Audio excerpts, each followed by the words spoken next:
वजह ई मुजाहरा चूँकि नूरदीन बलूच मेतगे मर्दमना ये ऑर्गेनाइज को था और इसे के इंडिजिनल राइट्स अलायंस आई गुना अमरादारी करेंगे और इंडिजिनल राइट्स अलायंस से शुरू अच्छे में जद्दोजहद बिता कि एदम लोकल मर्दम के हस्ता आ के हस्ते महफूज कनक बेबनते वजह एशिंद के ई मर्दमानी तालों की ज़मीन गुना सदा सालाचे हस्तिन। जैसा कि आप देख रहे हैं कि नूरदीन बलोच गोट जो 1836 उसके बारे में आप दर्ज है बैनर पर, तो इसी तरह ऐसे बहुत सारे कदीम गोट हैं जिस तरह गबोलों के गोट थे, दूसरे गोट हैं और ये बिल्कुल मलिर 15 के बिल्कुल साथ ही जो मस्जिद है उसके साथ ये कदीम गोट है जिसके खिलाफ इस तरह की साजिशें बनाई जा रही हैं।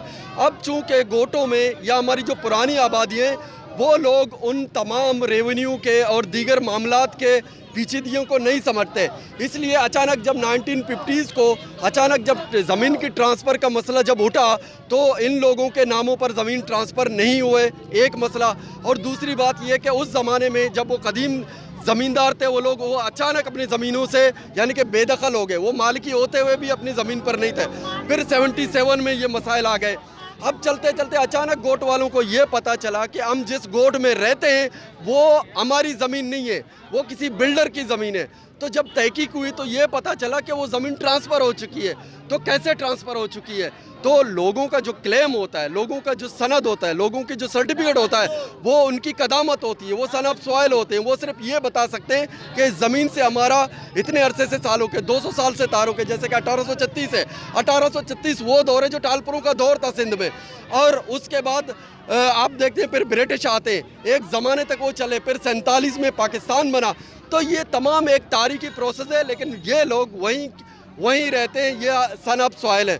तो इस मसले को सुप्रीम कोर्ट ऑफ पाकिस्तान इसकी तहकीक करे, सुप्रीम कोर्ट ऑफ पाकिस्तान ये नोटिस इशू करे नूरदीन गोट के हवाले से कि आया ये मसला क्या है। लोग जो ये क्लेम करते हैं कि हम 200 साल से यहाँ पर रह रहे, सुप्रीम कोर्ट ने ये कहा था कि कराची में या पूरे मुल्क से जितने भी तजावुज़ात हैं, जो इंक्रोचमेंट है, वो ख़त्म की जाए। सुप्रीम कोर्ट ने ये नहीं कहा था कि जितने कदीम आबादियाँ उनको ख़त्म किया जाए। आप नूरदीन बलोच गोट आप आ जाएं, नूरदीन बलोच गोट मेन रोड से कम से कम 400 फुट अंदर है। अगर डबल ट्रिपल रोड भी बनाए जा रहे तो अंदर है, लेकिन वो बिल्डर माफिया असल में मैं ये कहता हूँ वो बिल्डर माफिया ही तजावुज़ात खड़ी कर रही है। वो बिल्डर माफिया ही आगे चलकर मुल्क के लिए मसाइल खड़ी करेगा। वो बिल्डर माफिया ही तजावुज़ात बना के कराची के शहरों को तंग कर रहे।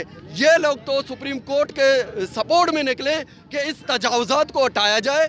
ये गोट की ज़मीन है, ये गोट की जो ज़मीन है, ये जो अच्छा इनके हवाले से एक और बात अहम है कि जो गोट के घर हैं इन लोगों ने अपनी एग्रीमेंट में इस बात को भी शामिल किया गया है, ये जो कदीम गोट है ये भी हमारे बिल्डर जो इसका मालिक है ये है। आप लोग आके हमसे बात करें। भाई लोग क्यों बात करें आपसे? लोग तो बात नहीं करते। लोगों से आप पूछें कि आप कल के आए हुए हैं और ये लोग कदीम लोग हैं, यहाँ पर रह रहे हैं। आप एक बिल्डर हो, आप अपना कारोबार कर रहे हो तो आप सर्वे नंबर की ज़मीनें ख़रीदें, आप सही ज़मीनें ख़रीदें। आप गोटों की ज़मीनों को ख़रीद के फिर केसेस चला के फिर नोटिसें निकलवा के लोगों को बेदखल करवा के फिर पुलिस को इस्तेमाल करें, ये कौन सा इंसाफ है?